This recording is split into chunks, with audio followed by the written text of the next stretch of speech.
they wanted is they remove my name, appeals must be done by 9th, so that time lapses, and then I'm removed. The point here is, these people are set to reduce the number to about 3. First of all, despite the fact that we brought signatures, and all of them, they don't have a register of signatures. What are they comparing those signatures with? Because hawajui Mama Wanjiku anasaini namna gani. The gentleman you're talking about, Wairia, submitted 24 bundles. But in those bundles, there were 22 documents from 22 counties. And upon checking or initial verification, that's when they found 5 were compliant. All right, that's the tussle between Governor of Murang'a and the IEBC. And of course, you hear him asking those questions about, do they have specimens of signatures on how they're going to verify this? And again, you would expect that proper communication has been done. What's your suspicion, Fred? Thanks, Sam. First of all,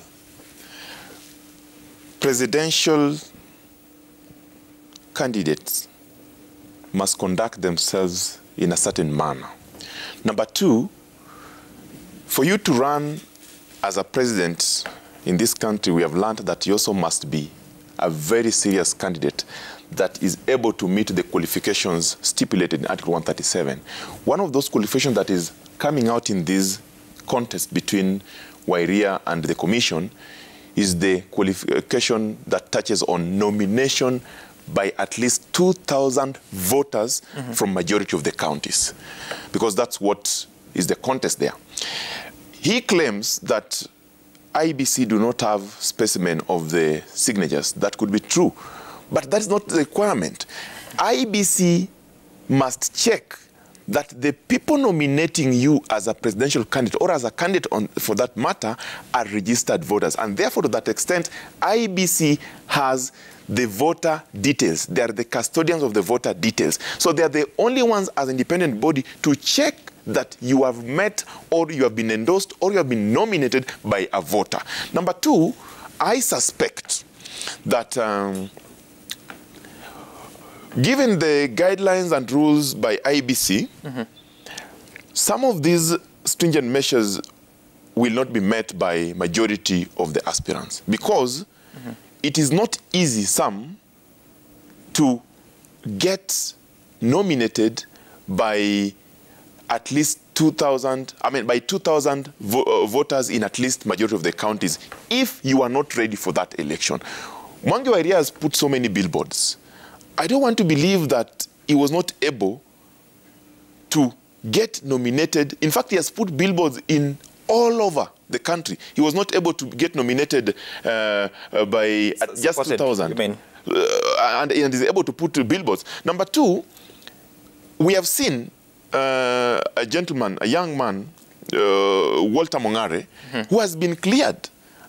He looks organized. And you know, Sam, we also have to congratulate him for having been the first candidate to be nominated. Today is now a presidential candidate. We don't have any other. We hope that the rest are going to be cleared going forward. But the issue here, Sam, is about getting the 2,000 per county in majority of the constituency. And IEBC did say that now you must accompany that with copies of the IDs of the endorsers. That is an exercise that can take you an entire year.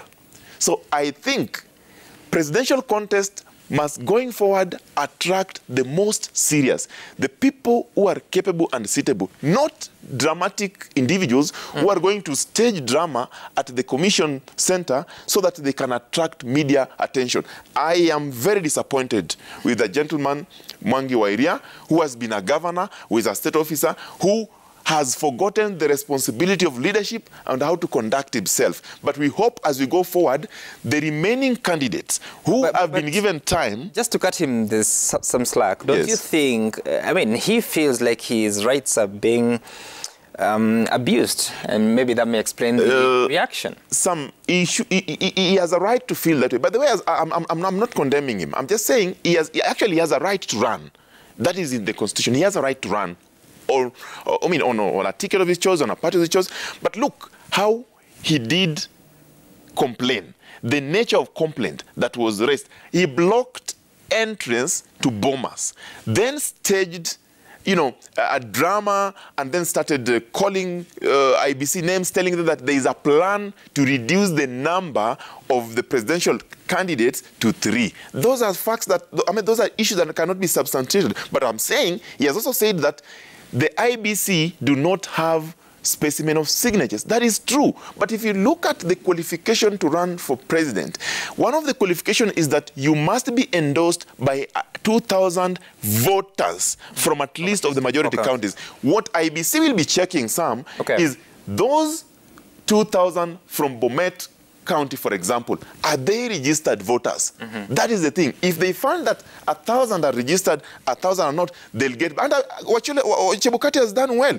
He has been telling them, for those who have not met, you have this shortfall, please try by this time so that we clear you. They have been giving them a chance. I hear you. Let's listen to, of course, the first presidential candidate of the 2022 general election, and also another person who didn't meet the card yesterday. Listen.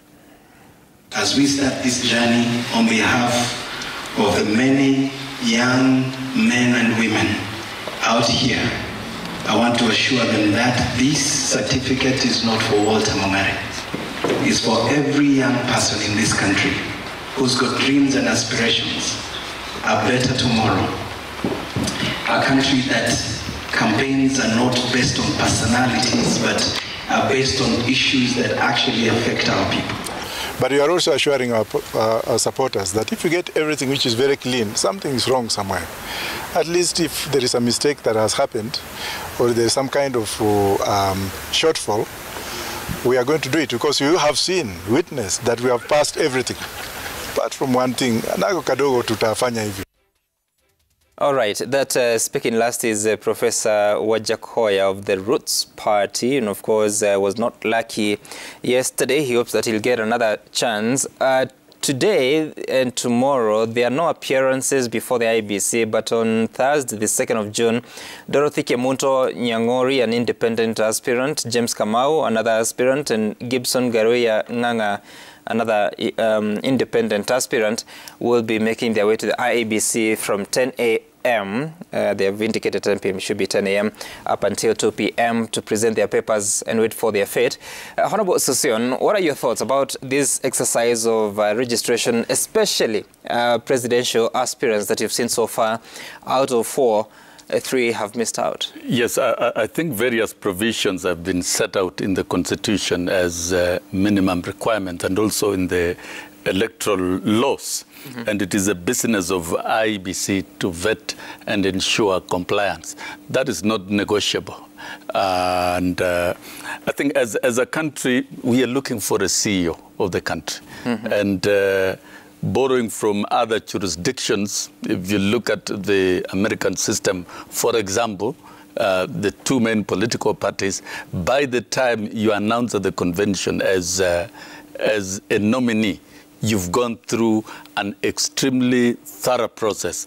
Even independent candidates, there are also procedures. It's not, we cannot bastardize a general election and a presidential election and cry foul where you really don't meet standards.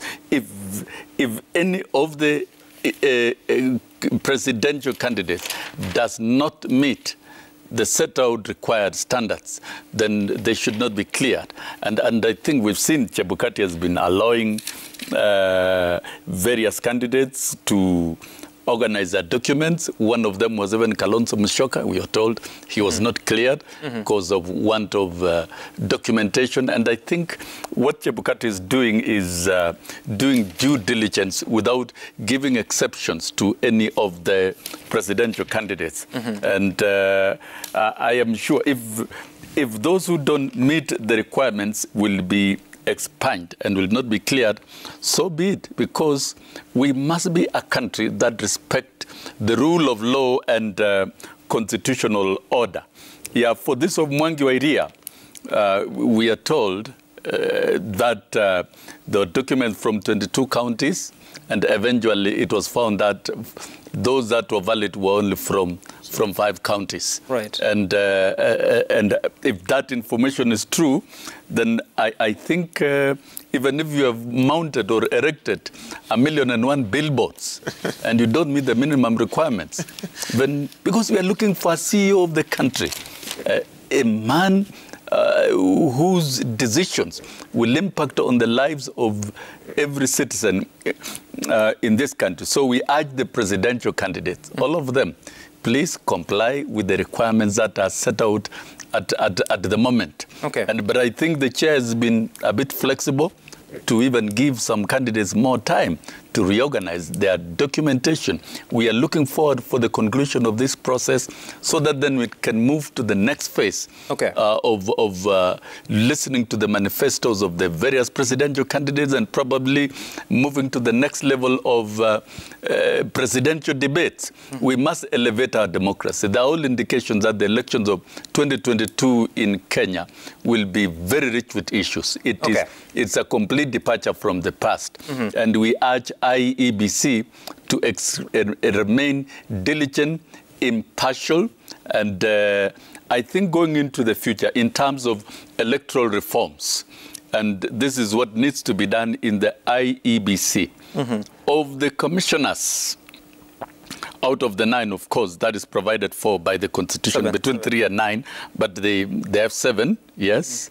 Yeah, I think it's important in future to have representation of the various political parties as the users of this institution, so that it's not just only commissioners who are appointed just by that's a very interesting proposal. Going into the future, just like the Parliamentary Service Commission, you have got 6 members of Parliament, Judicial Service Commission, you have representation of the Supreme Court, you have the representation of LSK, the judges, so that then there is a balance in terms of decisions. And do we have... Do you have anything that shows... Do we have a process? Just hold on, Honorable Sossion. Do you have anything that makes you feel the political class is disadvantaged because they don't have representation of political parties? Yeah, indeed. It is possible that such a commission can be interfered with by those with vested interest, either the deep state or the government in place. And if we get back to 1997, during the IPPG, there was an agreement that 50% of the commissioners will represent political parties, 50% to be appointed by government. And that is why we largely saw a very transparent and peaceful election in 2002, which was very historic, and Kenyans were voted as the most optimistic. And you remember. But let me ask you, today you have 82 political parties. So if you are to choose representation of political parties into the commission, how even in Parliament, not every political party will enjoy certain privileges, like the 12 slots of nominations, like the House committees and House leadership. It is on the strength of the parliamentary political party. But is that fair, knowing that IBC is supposed to be a fair arbiter in but an election? at the end of the day, you will need representation of the various political parties. Maybe if slots of 2 commissioners or 3 are given out on pro rata basis, based on the parliamentary strength at that time, because such names will still go through Parliament. Okay. What I'm asking is, I don't know if it's process, but I think going into the future, this was one item that was contained in the BBI process, that for this commission to be truly representative, because you see, the independent commissions in this country, the Constitution envisaged that really they would be extremely independent. But you see, most commissions are under capture of the state, while we really think they're independent. Honorable Sossion, just hold on so that we finish with this matter. You've just said that it should be based on the strength of the political parties at the existing time. So if you have to look at the National Assembly today, that would go to the Jubilee Party. But the reality on the ground is that that has totally changed. So if, just hold on. So if you pick representation from, say, Jubilee and ODM, how does Mwangi wa Iria of Usawa Party get fairness if IBC is to have such a if there are 500 political parties in this country and there are 2 or 3 slots of political parties, you cannot create vacancies for all the 500 political parties. And I think, Gituku, you are opening another avenue that our political parties don't survive the 5-year cycle. That is the problem that we have in this country. We don't have political parties. And like KANU, we had KANU Independent Party. It went under in 2002. And I think from that time, we always have new coalitions and new political parties in every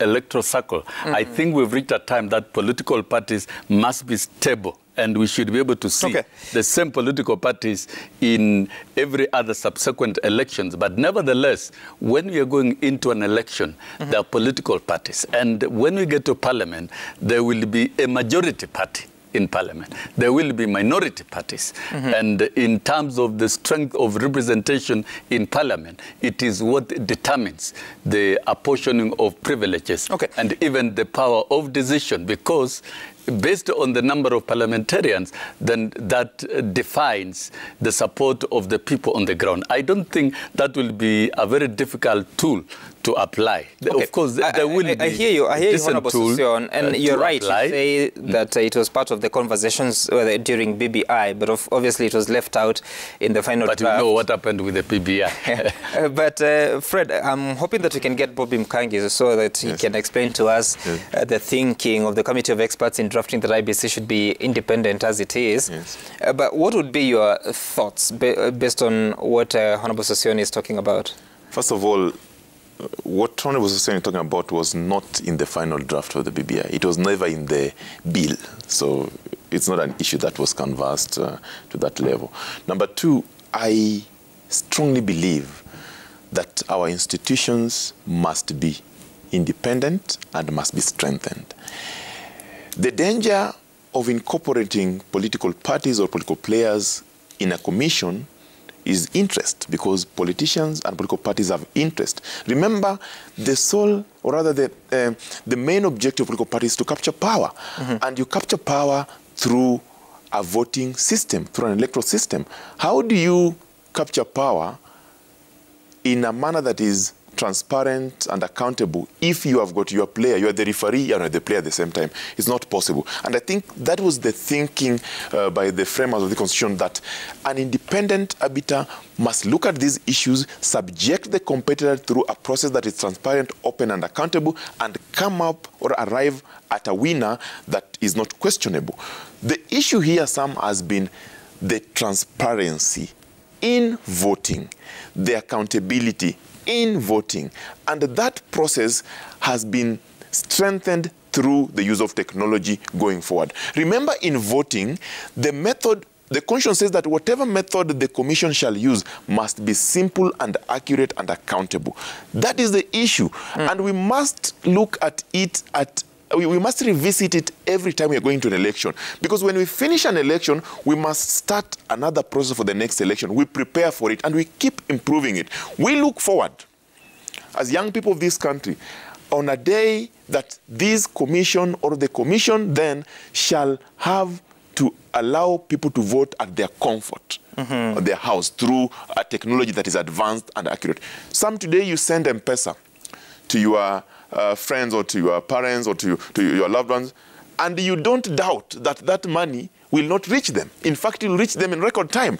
Why is it that voting, just a vote and a day's exercise, we cannot vote online? We must start thinking in advanced manner. And as we go through this technology advancement, then we must remove politics from institutions that are mandated to conduct and also manage politicians. Because if you allow what Honorable Sossion is saying, every political party would want to have a representative at the commission. In fact, you will have a commission that is not working, because they'll be looking at how do they capture power using their agents in the commission, and that will take us back to the division. We have seen before, we are told in the 2017 election, where there were divisions of the commission, because apparently some of these people are alleged that were fronted by certain individuals. We want a commission that is truly independent, a commission that guarantees this election to be free, fair, and credible. I hear you. And Bobby Mkangi now joins us via way of phone. Good morning, Bobby. We were hoping that you could join us for the many conversations we've had here, but there's a matter that has come up that is on the IEBC. Honorable Sossion feels that we may need to, in the future, review the composition of the institution to make sure that the interests of political parties are represented. His formula is that we should look at the majority and the minority parties in parliament so that we can pick a few to go to the commission. Would you agree to that? And what are your thoughts about the challenges that IEBC is reporting about the register and, of course, the hitches that have been experienced in the registration of candidates?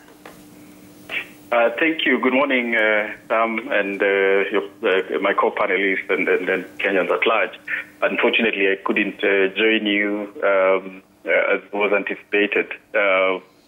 We're talking about technological hitches and happen to have one today, but fortunately I can join you via this mode.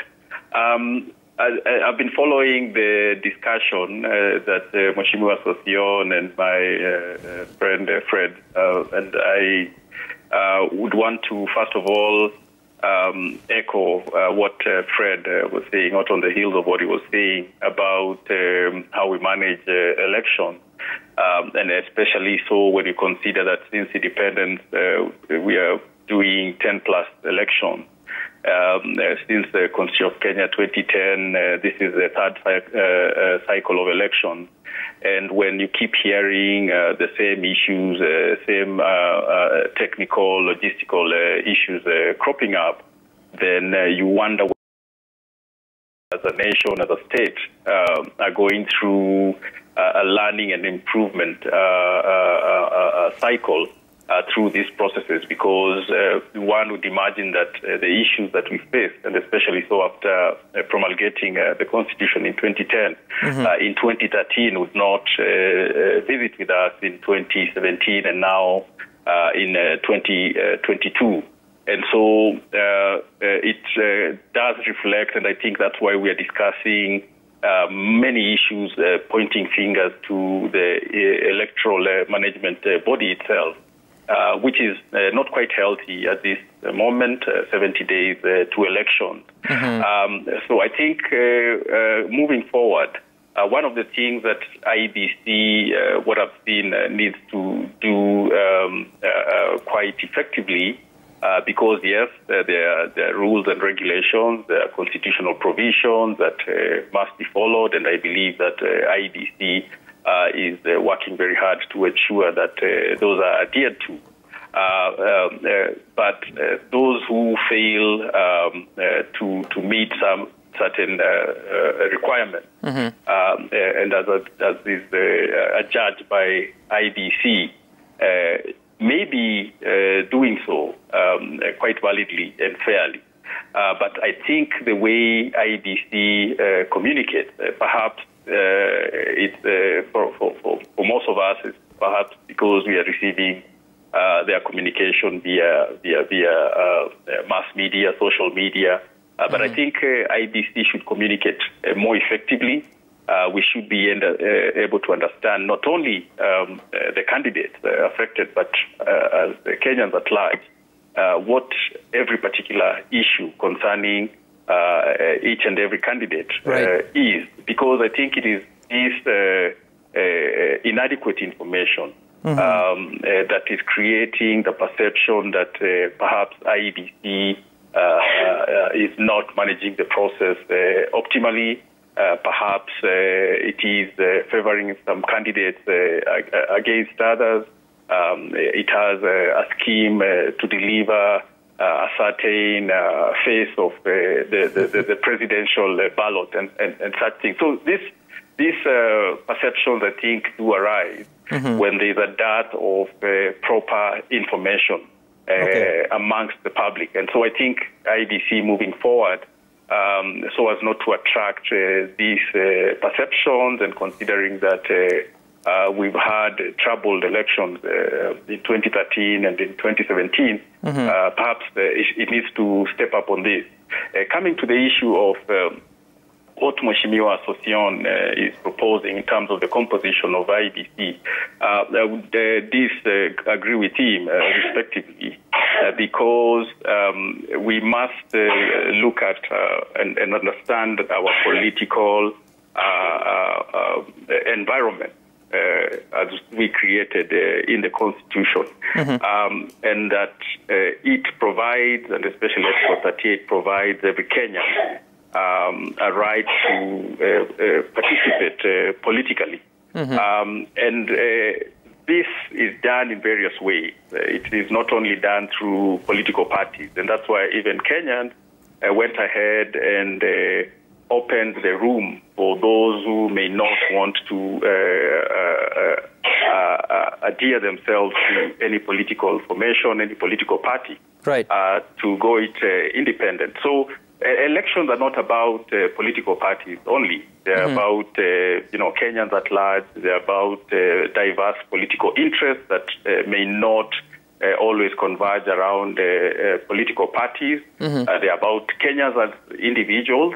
And so when we are fashioning or thinking through the composition of IEBC, and that's why you find the Constitution giving certain parameters and using Kenyans chose to use the term independent to ensure that those who take the oath of office as ladies and gentlemen who would serve in the commission do so independently, not coming from backgrounds that Kenyans will be ready to read, that they are there to entrench and secure or safeguard certain interests, and mostly political.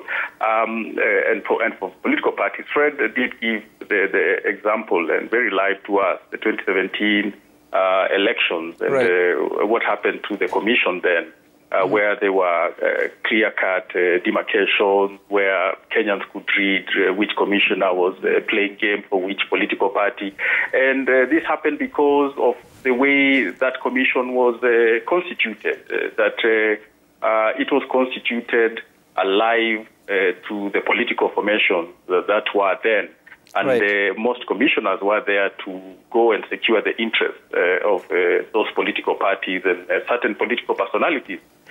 We know what happened to that commission, and we know what happened to the elections then, and especially the presidential elections. So I think the way we should go about it is to think about the political environment as wide that operates beyond political parties, that looks at Kenyans as individuals, beholden to Article 1 of the Constitution, and eventually it can invite all Kenyans from all walks of life who are qualified to serve in the commission to do so, and to do so in a way that infuses public confidence, as the Constitution calls for, and ensures that sovereignty is protected. But Bobby, the specific proposal that out of the 82 political parties you choose between the majority and the minority, would that work better versus what we have currently? Yes, it's independent, but when you look at the composition of the selection panel, it follows certain lines. What is the better alternative? I think the better alternative is have it open-ended. You know, don't fashion the selection criteria to be around certain political parties, as is right now, where even behind the screens, certain political personalities can be able to maneuver and massage the process to ensure that certain candidates, and especially so candidates who will be gatekeepers for the political personalities and parties, make it to the commission. And there's no independence in that. I mean, once you're already tapped by some agency, it follows that you are going to dance to the music of whoever tapped you. So by the time you are taking the oath of office, you're already compromised. And sometimes this is not only to yourself as an agent, because yes, you could have ladies and gentlemen who are tapped by political parties, but once they take the oath of office, they exercise their mandate alive to the constitutional and legislative requirements. Okay. But you must also look at this from, this commission is, like the judiciary, is one of the commissions that should function beyond reproach, where even the minutest of perceptions and negative does affect the outlook and their work. So even in the eyes of Kenyans, they should be able to operate with the trust that the commissioners are independent and are not there to play game for any political party or political interest, but to do their job as the Constitution and other legislative requirements require them to undertake. I think that issue of perception is very important, and independence will be manipulated once we know that certain commissioners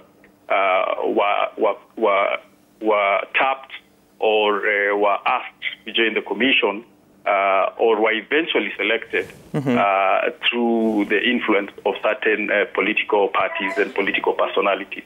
I hear you, Bobby, and I want us to make progress here as we focus on the campaign trail. Of course, we know that the official campaign season began on Sunday, and now it's on its day 3. There's still 70 days to the election, but the official campaign season will close on the 6th of August, being 48 hours to the election. That will be 6th of August at 6 p.m.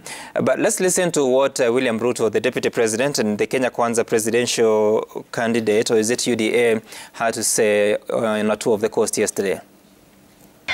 Ama watu wawache maneno, tubadilishe kwanza uchumi, ndio tupange ajira ya hawa vijana, na tupange biashara ya kila mtu, na tupange kilimo, tuondoe njaa, na tuweke pesa kwa mfuko. Ama ni aje watu wataita Taveta. All right, and we'll also be listening to what Raila Odinga has been saying. Of course, yesterday he was attending the funeral of Rabbi MP William Kamoti, who died on Sunday in a road accident. But let me begin with you, Honorable Sosion. When you look at where we are in terms of campaigning, have we defined the issues in this election? Because the past few weeks has been about naming of a running mate, formation of the formations, and now cementing them together. Of course, Azimio la Umoja still facing challenges with the future of Wiper. But for you, have we defined what is at stake in this election? I think it's already defined. The stage is set, and I would like to state that Kenya is, in terms of evolution of its democracy comparatively, we have one of the best democracies in the world, not only in Africa. And the Kenyan population are politically sensitive and active. They're able to make analysis and define their agenda. And the 2022 elections, more than any other election, is the third election under the new constitution, will be really greatly issue-based, and the issues of the economy has come to the center. And if you look at the discrete items of issues that are being projected by the various groups are basically similar. It's about the economy, and it's about the level of poverty. It's about recovery of our economy. It's about creation of jobs. It's about revamping our agriculture. It's about dealing with our healthcare system. And I think this has come out right after the presidential candidates submit their nomination, then we'll be having documented manifestos. These will carry almost every proposal of the various political parties and presidential candidates' intention once they are elected to office. And of course, the Kenya Kwanza agenda is very clear. It's modeled on bottom-up. Bottom-up is not a new thing globally. It's a political agenda of social and economic equality, and it has come out very clearly that, number one, the big agenda will be addressing the youth unemployment in this country through deliberate pumping of resources, and that has been pronounced by the presidential candidate, 100 billion in every financial year to stimulate the production economic sector, to spur value addition, manufacturing, housing, and that will create jobs. It's a model that has worked in many economies. And what is your reading of the agenda of Azimio la Umoja? Well, when I read the agenda of Azimio la Umoja, they're almost speaking to almost the same things. In fact, if you look around, the ideas are almost similar, and it's the packaging, it's the messaging, and it's all about the intention. And I would like to say, at the end of once the presidential candidates submit their papers, and we get down to getting the real manifestos. We've not seen any document that is a manifesto, but once we get the proper manifestos of all the political parties, we'll be able to do then to look at detailed comparison. And what I can speak about is detailed commitments of Kenya Kwanza. Okay, I hear you. Yeah, and number Bobby, one on unemployment, number two. Just hold on, yes. Bobby, please continue listening, because I want us to listen to some specific suggestions that have come from the two leading presidential contenders, that is Raila Odinga and William Ruto, about farming, food security in some parts of the country. We start with Raila Odinga as he spoke in Trans Nzoia over the weekend. Tutakuwa na kiwanda chetu ya kutengeneza mbolea hapa Kenya hii, ili bei ya mbolea inakuwa iko constant kila mara kwa mara. Manake chakula mpaka tukule, na gharama ya chakula mpaka irudi chini. Baada ya uchaguzi, bei ya mbolea itatoka 6,000 itakuja mpaka 2,000 kwa gunia. Sawa? Na itakuwa iko hapo kila mara kwa mara. Right, of course, appreciating the cost of food in the country, and he's suggesting the creation of establishment of a fertilizer farm to reduce the cost of fertilizer or the farm inputs. William Ruto was in, I think, Kwale County sometime last week, and he also had suggestions about what to do, especially with the cashew nuts farming. Tumekwisha kubaliana ya kwamba mambo ya korosho, mambo ya nazi iwe katika mpango wa funding ya serikali ya Kenya. Vile tunafanya kahawa na chai na mimea zile zingine zote, vile vile zifanyike mambo ya biksa, korosho, nazi, na kuwe na program ya value chain ya kuhakikisha kwamba kutoka miche za kisasa, husbandry, information, processing, mpaka kupatikane soko ya sawasawa ya mimea ya watu wa hapa Kilifi, ikiambatana na ile soko tutatafuta kwa watu wote wa pwani. Tumekwisha kubaliana ya kwamba tutakuwa na bandari ya mambo ya uvuvi kama ni Takaungu na sehemu zingine ambazo zinafaa kuwa na bandari ya fishing port, mahali tutaland hizo fish, tuwe na cold rooms ambazo tunaweza kutumia katika kuhakikisha kwamba samaki zilizopatikana haziharibiki, na vile vile tuwe na processing program. All right, let me begin with you, Bobby, because you're listening to your earpiece. When you listen to these proposals, we know very well that agriculture is a devolved function. That is, yes, counties are supposed to be very firm on the policies and what they do. In fact, they should be the ones that are championing some of these policies.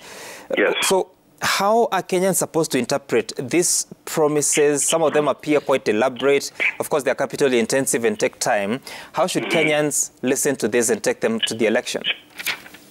Well, I think with a lot of caution and guided by what former governor of New York, Cuomo, says, that campaigns or politicians campaign in poetry, but administer or govern in prose. That campaign promises are usually well-crafted, sweet to the ear, lovely to the eye, and lofty most of the times, because these are politicians, individuals on the political pageantry, and they want to show themselves off to the electorate as the potential best. And what elections and post-election administration of promises have shown us, and not Kenyans alone, but the globe over, is that most of the times many of these lofty campaign promises hardly met. Sometimes it's because of the nature of the promises themselves. As I said, they're lofty, they're probably unreachable, as you said, quite capital intensive, and sometimes these are just made to attract voters with the promisers knowing very well that they do not intend or they will not implement many of these promises. But if it can get them votes, then why not sloganeer and use some of this terminology? However, sometimes it could be the politics thereafter that, yes, a candidate or a party does intend to implement certain programs, but the political arrangement thereof, either because of the composition in parliament or because of the legislative arrangement or the economic wherewithal, may not enable such promises to be optimized. But coming to your question, I think the way Kenyans should interrogate this is to go further and ask the politicians. Yes, Mheshimiwa Sossion said that the manifestos will come out, and I think truly we'll be able to interrogate the details of some of these processes through those documents. But as we move to that stage, I think Kenyans should already start questioning. And as we see in many other jurisdictions, you find that promises are always interrogated within the scope of where will the money come from. The candidates should be able to tell Kenyans where the capital investment for some of these promises will come from. I think this is what Kenyans should be interrogating, but also remembering, and Mheshimiwa Sossion again mentioned this, that some of these slogans, some of these proposals are not new. We just had Mheshimiwa William Ruto, as he said, speaking in Kwale, the issue of cashew nuts, the issue of port services, the issue of coconut value addition at the coast has been there since independence. And so what the people at the coast might want to interrogate is what is the difference? What will be done differently this time around compared to when promises have been done in the past? And this should go to every region and every part of the country. So I think when the politicians are setting themselves now to draw out and publish their manifestos, I think, one, they should be able to do this, explaining to Kenyans with detail about how they intend, and especially through budget appropriation and allocation, to implement these lofty promises. But on the other hand, Kenyans should be out there ready to question and interrogate these promises, and not just take them as promises as well. previously. The important thing being, as Mheshimiwa Sosion again mentioned, that we seemingly are,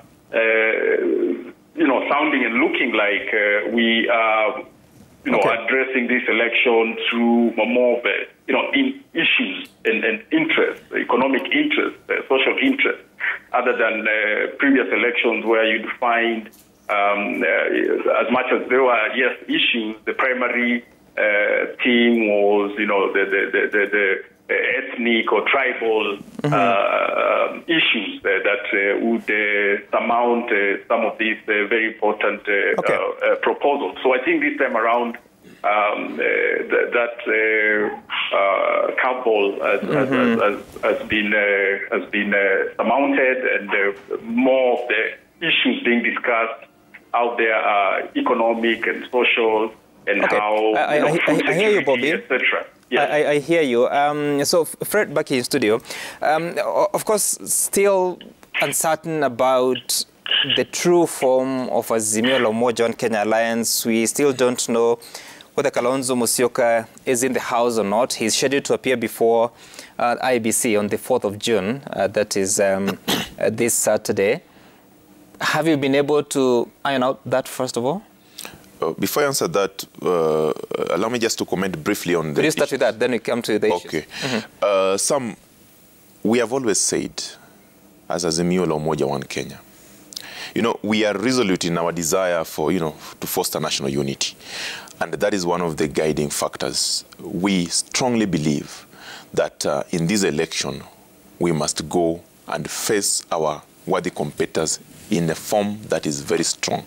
And therefore, to that extent, Honorable Kalonzo Musyoka, having been a member of Azimio la Umoja One Kenya, and I listened to his team the other day in Stony Athi, I've listened to the professionals from his region, I've listened to the clergy, and I am convinced beyond any reasonable doubt that any time from today, Honorable Kalonzo Musyoka will be making his way back to Azimio.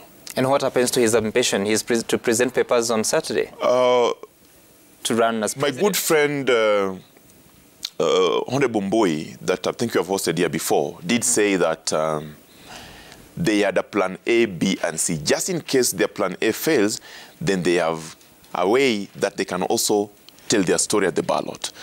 I am strongly convinced, because my chairman, Senator Gideon Moi, has been on this issue for the longest. He has made it his business to ensure that the unity in Azimio la Umoja One Kenya is intact. And that's why we are informed by the need for an honest, discussion, transparent deliberations and dialogue among Azimio la Umoja One Kenya constituent parties. And to that extent, I believe that Kalonzo Musyoka, as a council member of Azimio la Umoja One Kenya, will be making his way back, because I have seen that the issues that his team raised, some of them probably today would say they've been overtaken by events, particularly on the issue of running mate. We cannot go back there.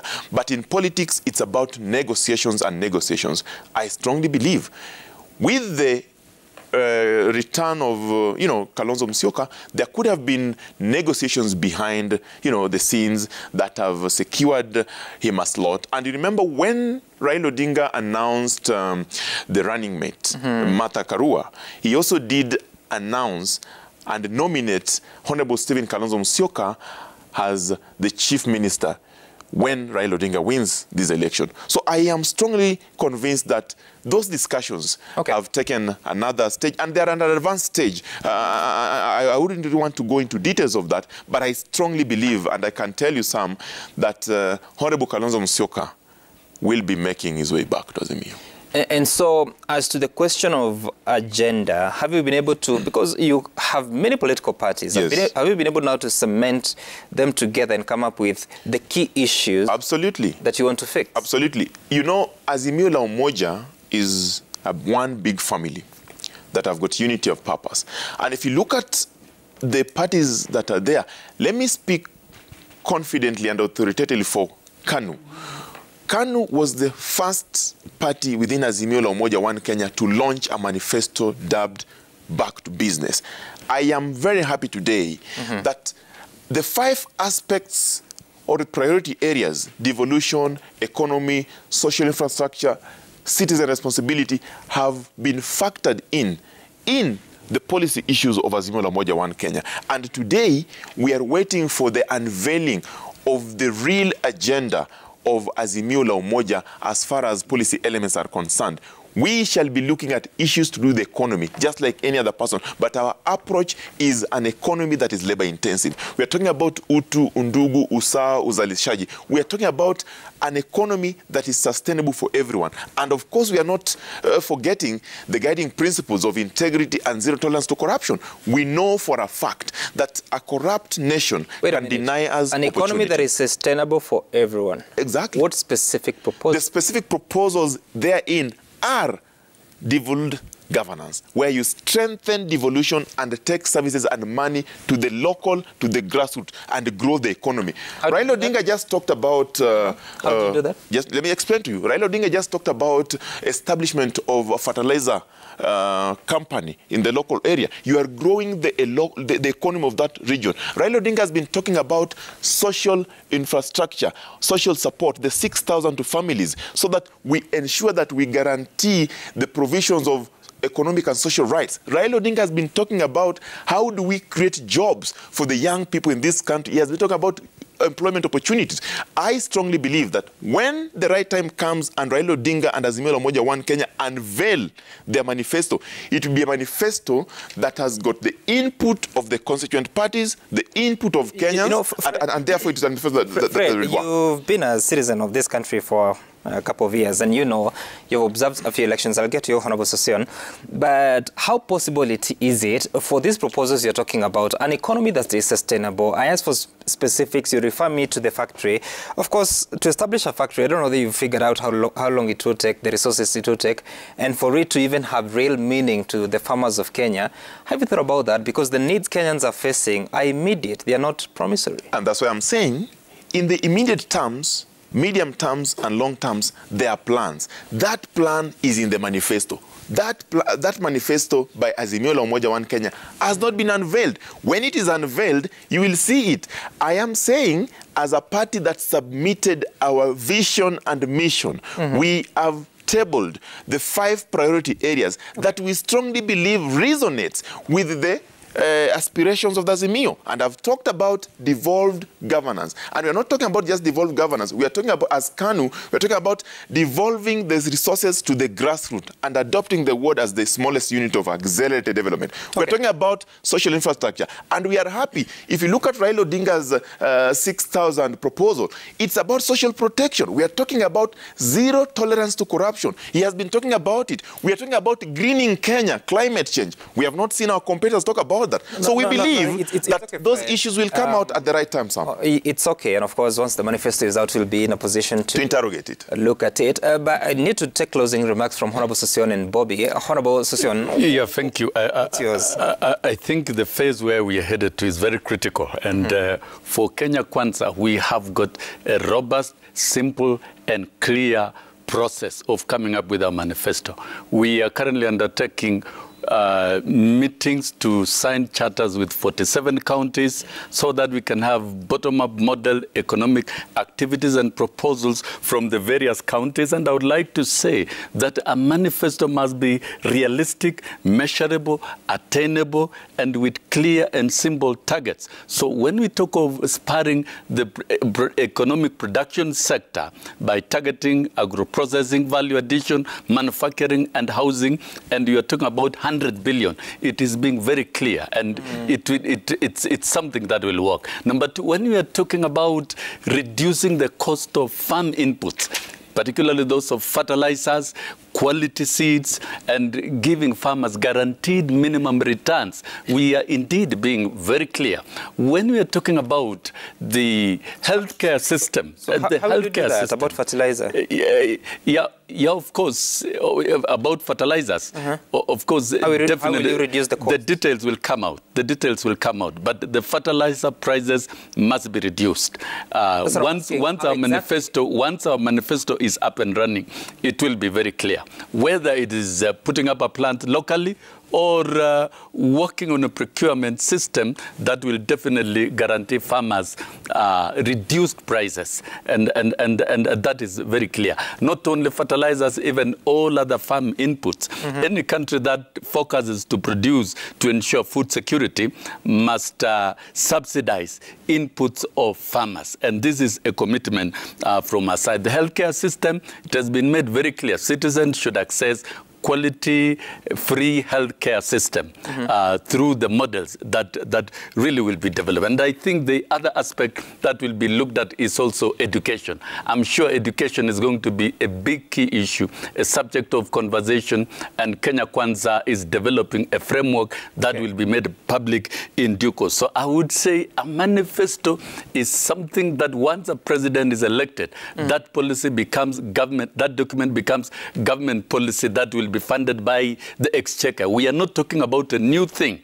Remember, Kibaki in 2002 promised Kenyans that is going to give free education. And as teachers, we asked, how are you going to do it? And he said, I'm going to see loopholes of corruption, raise revenue, and fund education, which has become a big issue up to now. And I think the reconstruction and factory setting within the Kenya Kwanza network is so clear that we are not confused. We are clear about it. Even right after this, I'm attending an economic forum to discuss the same for my county. And this is a very serious movement. And I'm sure right after the declaration of the various manifestos, we'll have the best conversations in this country in terms of politics. And I would like to urge Kenyans, we want clean conversations this time round as we move towards election so that we vote. We are not only voting a presidential candidate, we are also voting a manifesto that is going to make real change in the lives of citizens. Honorable Sosion, and I need us to conclude because early in the month of May, there was a reduction of fertilizer prices by the Agriculture Ministry. A bag of 50 kgs to cost 2,800 shillings, down from 6,400. Of course, this is in form of a government subsidy. But Bobby, yes, you said that Kenyans should listen to the politicians in some form so that they can tell between promises and reality. Is that perceivable in some 70 short days during which you shall see a manifesto, heightened activity, some debates here and there, some conversations on TV and other platforms? Is it possible for Kenyans? Yes, and Sam, we must remember that, the official campaign season, as the administrative, legislative season is on right now, but campaigns have been on for almost 2 years now. And Kenyans have been hearing about these promises for this length of time. So many of these things are not new to them. They have been interrogating, mingling with these politicians and the issues they've been promising for a while now. And so, yes, we are getting to the crux of the matter. We are getting to the season where many of these have to be unpacked and carefully so. And again, remembering that Kenyans are also seasoned participants in elections, and through the methods that you've mentioned, the unveiling of the manifestos, interrogation through various media outlets, candidates, and well, I have to put it that even right from the MCA up to the presidential candidate, meeting with Kenyans in various forums, I think they should be able to acquaint themselves and be able to unpack many of these issues. Again, with a lot of assistance coming from, the media platforms. And it will be the honors of political candidates and political parties also to ensure that, and that's why Kenyans must demand for information beyond the lofty sloganeering, for detail, for numbers that they can sit down with and interrogate. And so I think this way, and with the 70 days, considering that this is not the first time they are hearing some of these issues, they should be able and quite capable of knowing and testing the truth from the pie in the sky. So I think this is where the rubber, meets the tarmac, and Kenyans are well able to decipher some of these issues. Yes. All right. Thank you so much, Bobby, Honorable Sosion, and Fred Okango here. I want us to take a quick look at the feedback Kenyans have been sharing with us via Twitter, Citizen TV Kenya, at Sam Gituku, the hashtag being Daybreak. And first, Okello Mwalimu is saying that IBC Kenya should be applauded for separating chaff from grains in the ongoing presidential candidates' clearance. In a game of football, no team can be allowed to participate without proper footwear. Causing unnecessary drama after failing to meet the cut is uncalled for. Someone else, Agumba Steve, is saying a majority of presidential aspirants are taking the post for a joke. It's not about you. You can vie and have the resources. It's all about, do you understand leadership, especially for a nation? Let IBC reject those jokers and stop wasting ballot spaces. Whoa, okay, you call them jokers. They're Kenyans. Charlo Woodrozy, transfer of voters can only be done by IBC officials mandated to do so.